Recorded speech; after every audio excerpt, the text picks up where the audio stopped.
प्रिय विद्यार्थियों, सुप्रभात। आज हम कक्षा 12 के अंतर्गत हिंदी व्याकरण का अध्ययन कर रहे थे। उसमें हमारा टॉपिक चल रहा था भाषा, व्याकरण एवं लिपि। तो हमने भाषा का अध्ययन किया था। भाषा के अध्ययन के अंतर्गत ही उसके आगे हम पढ़ेंगे बोली तथा भाषा में अंतर। बोली किसे कहते हैं, बोली क्या है, इसका हमने अध्ययन कर लिया था।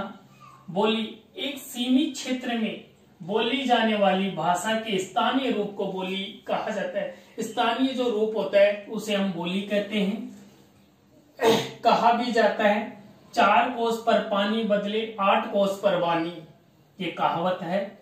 बोली सीमित तथा अविकसित होती है। बोली सीमित तथा अविकसित होती है। साहित्यिक रचना नहीं होती है, बोली में साहित्यिक रचना नहीं होती है। बोली का स्वयं का अपना शब्दकोश नहीं होता है। कुछ भाषा विज्ञानविद बोली को विभाषा, उपभाषा या प्रांतीय भाषा भी कहते हैं।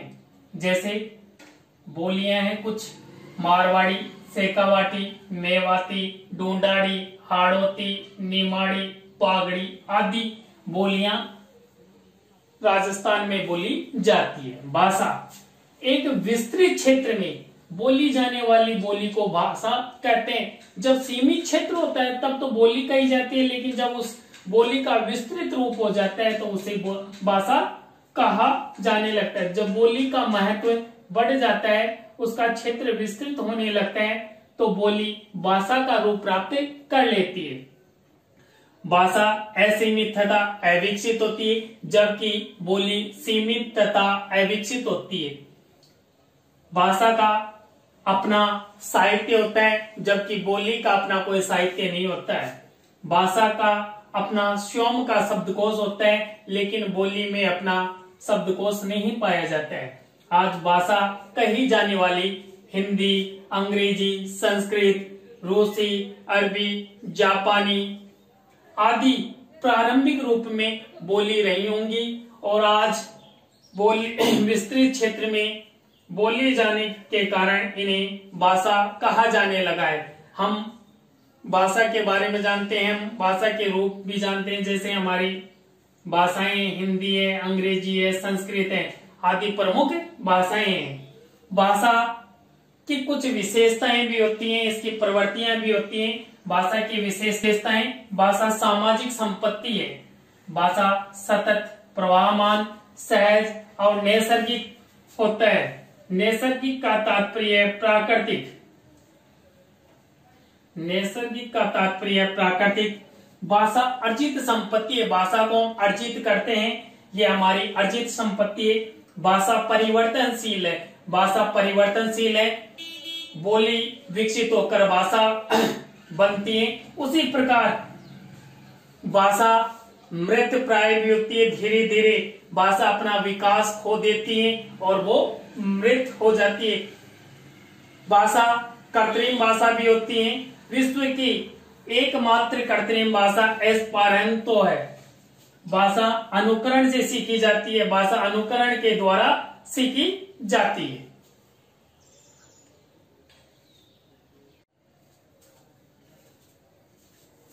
हम भाषा, व्याकरण, लिपि में हमने भाषा के बारे में जाना, बोली और भाषा के बारे में अध्ययन किया। अब है राष्ट्रभाषा और राजभाषा का भी हम अध्ययन कर लेते हैं। राष्ट्रभाषा किसे कहते हैं और राजभाषा किसे कहते हैं। राष्ट्रभाषा, राष्ट्र का तात्पर्य संपूर्ण देश से है। संपूर्ण देश के अंतर्गत जब कोई भाषा संपूर्ण देश का वर्चस्व करती है और उसमें बोली जाती है, उसे समझी जाती है तथा अपने विचार उस भाषा के अंतर्गत आदान प्रदान किए जाते हैं, तो वो भाषा राष्ट्रभाषा हो जाती है। जब किसी भाषा का प्रयोग पूरे राष्ट्र या देश में अन्य भाषा क्षेत्र में भी उसका प्रयोग सार्वजनिक कार्यों में होने लगता है, तो वह भाषा राष्ट्रभाषा बन जाती है। हमारी राष्ट्रभाषा हिंदी कहलाती है। ऐसी भाषा सभी सीमाओं को लांघकर अधिक व्यापक और विस्तृत क्षेत्र में विचार विनिमय का साधन बनकर सारे देश की भावात्मक एकता में सहायक बनती है। तो हमारी हिंदी भाषा संपूर्ण देश की भावात्मक एकता में सहायक है। इसी भाषा के अंतर्गत विचार विनिमय होते हैं, चाहे आप दक्षिण में चले जाओ, चाहे उत्तर में चले जाओ, चाहे पश्चिम में चले जाओ तथा पूर्व में चले जाओ, हिंदी बोलने वाले, हिंदी समझने वाले लोग मिल जाते हैं। इसलिए संपूर्ण देश की एक भाषा है और वो भाषा हिंदी है, जिसे राष्ट्रभाषा कहा जाता है। राजभाषा, जब किसी भाषा का प्रयोग राज्य के कार्यों में होता है, राजकार्य में होता है, तो उसे राजभाषा कहते हैं। संविधान के अनुच्छेद 343 के अंतर्गत 14 सितंबर 1949 को हिंदी को राजभाषा की मान्यता प्रदान की गई है। भारतीय संविधान के भाग 17 में अनुच्छेद 343 से लेकर 351 तक राजभाषा का संविधान में प्रावधान किया गया है तथा संविधान की 8वीं अनुसूची में 22 भाषाओं को मान्यता प्रदान की गई है, जो निम्न है: असमिया है, बंगला है, बोडो है, डोगरी है, गुजराती, हिंदी, कन्नड़, कश्मीरी, कोंकणी, मैथिली, मलयालम, मणिपुरी, मराठी, नेपाली, उड़िया, पंजाबी, संस्कृत, संताली, सिंधी, तमिल, तेलुगु, उर्दू आदि।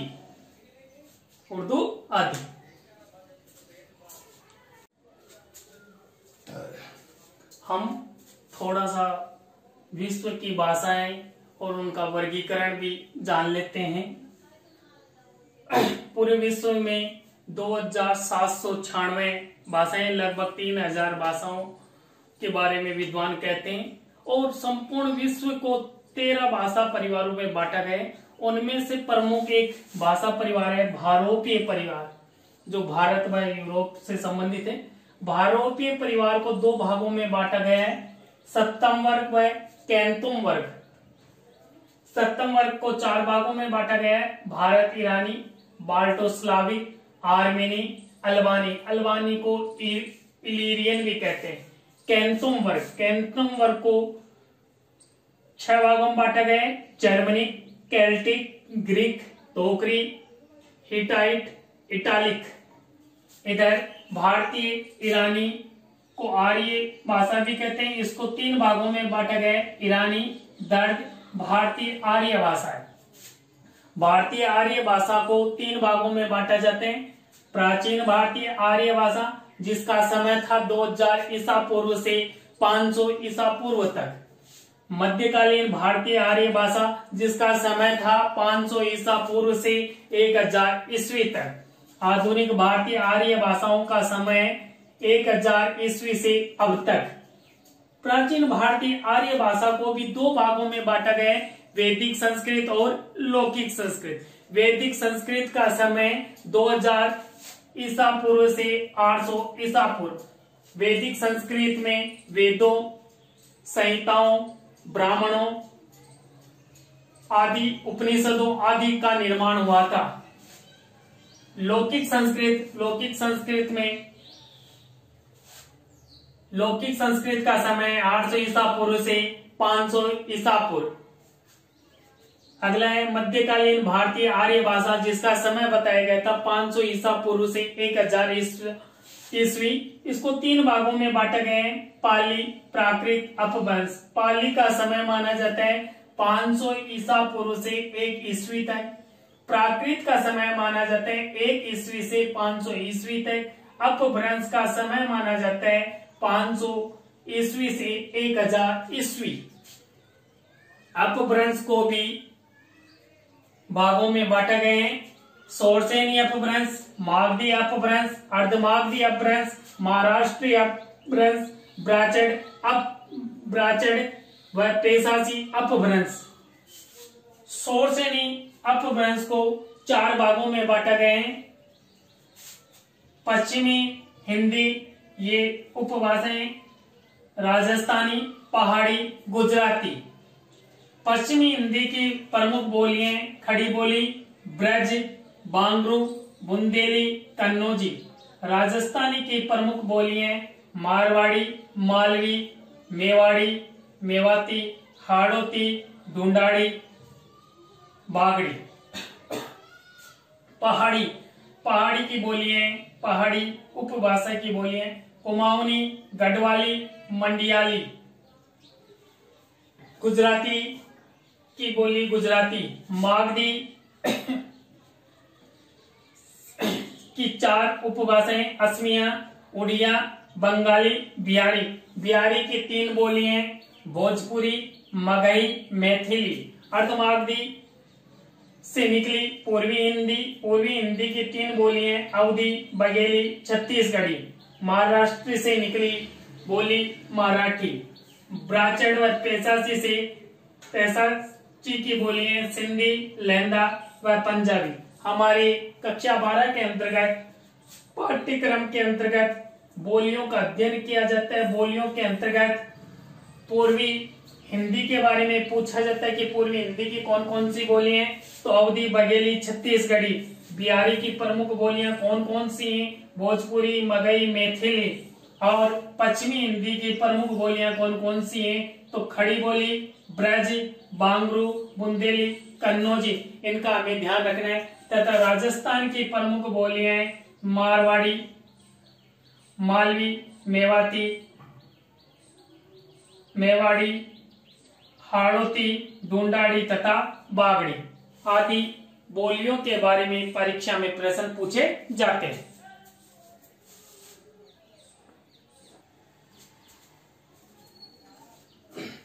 आगे हम व्याकरण के बारे में जानेंगे। व्याकरण किसे कहते हैं?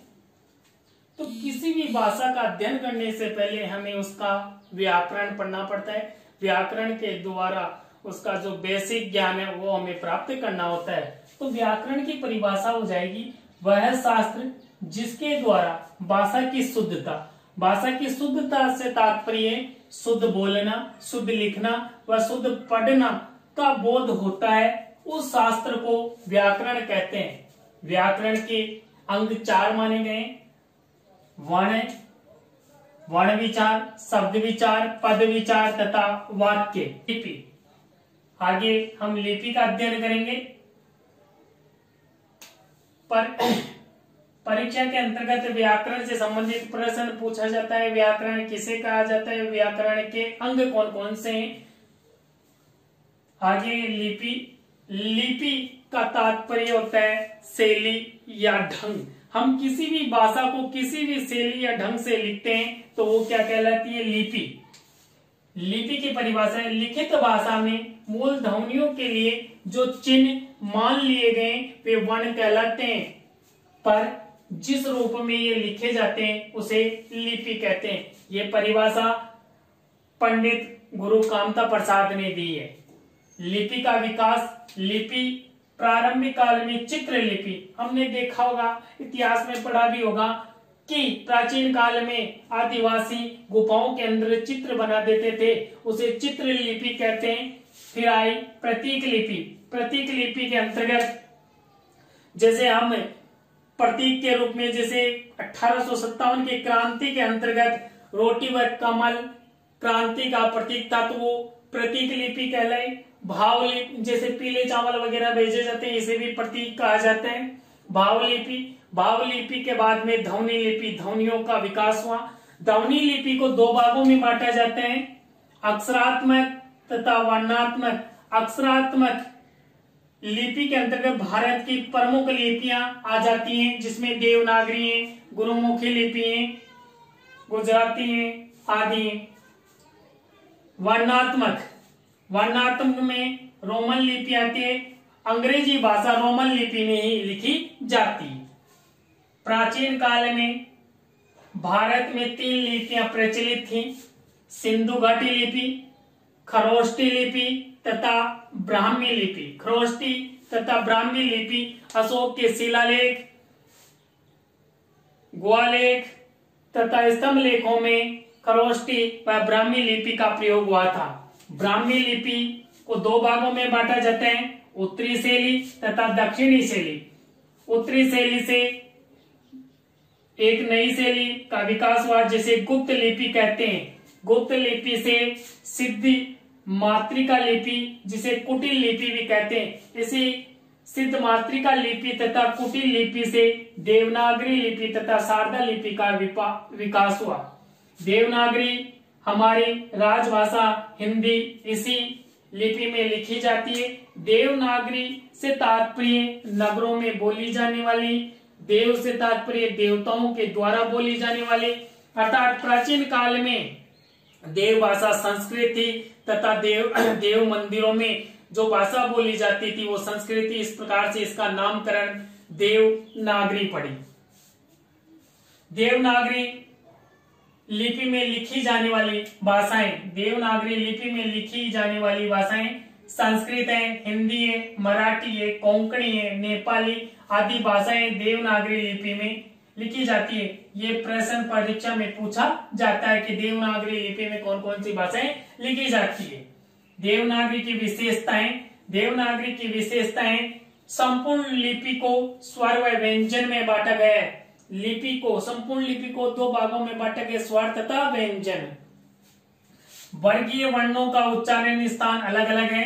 इसमें जो वर्गीय वर्णों का उच्चारण स्थान है अलग अलग होते हैं। सर्वाधिक वैज्ञानिक लिपि है ये, बाएं से दाईं ओर लिखी जाती है। इसमें शिरोरेखा का प्रयोग होता है और इसमें जैसा बोला जाता है वैसा ही लिखा जाता है। तो हम एक बार ये देख लेते हैं कि वर्गीय वर्णों का उच्चारण स्थल कौन कौन से होते हैं। वर्गीय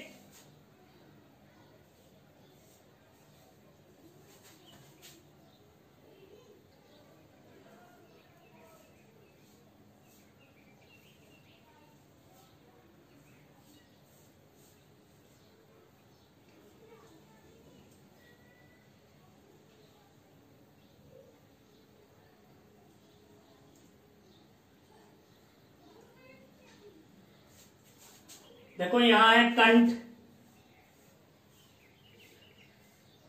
तालु,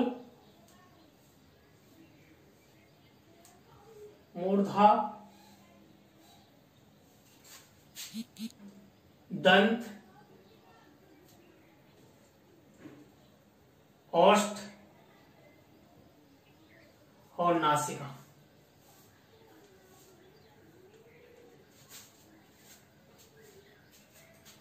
हम देखते हैं कि वर्गीय वर्णों का उच्चारण स्थान अलग अलग होता है।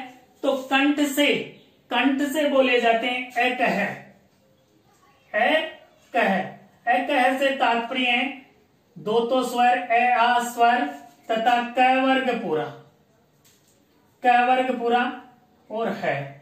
तालु से इचियस, इचियस से तात्पर्य ई दो स्वर तथा च वर्ग तथा अंतस्थ व्यंजन में दो व्यंजन, एक तो ये तथा उसमें व्यंजन स। मूर्धा, रिटस, री तो इसमें स्वर है, ट वर्ग है, र अंतस्थ व्यंजन है तथा स उसमें व्यंजन है। फिर दंत से उच्चारण स्थल है तलस, इसमें त वर्ग पूरा है, अंतस्थ व्यंजन में ल और उसमें व्यंजन में स। ओष्ठ से उप, ओष्ठ से उप, उप से तात्पर्य उ दोनों स्वर तथा प वर्ग, प वर्ग। और नासिका से निकलते हैं पंचमाक्षर, पंचमा अक्षर जो प्रत्येक वर्ग के पांचवा वर्ण होता है वो पंचमाक्षर कहलाता है। जैसे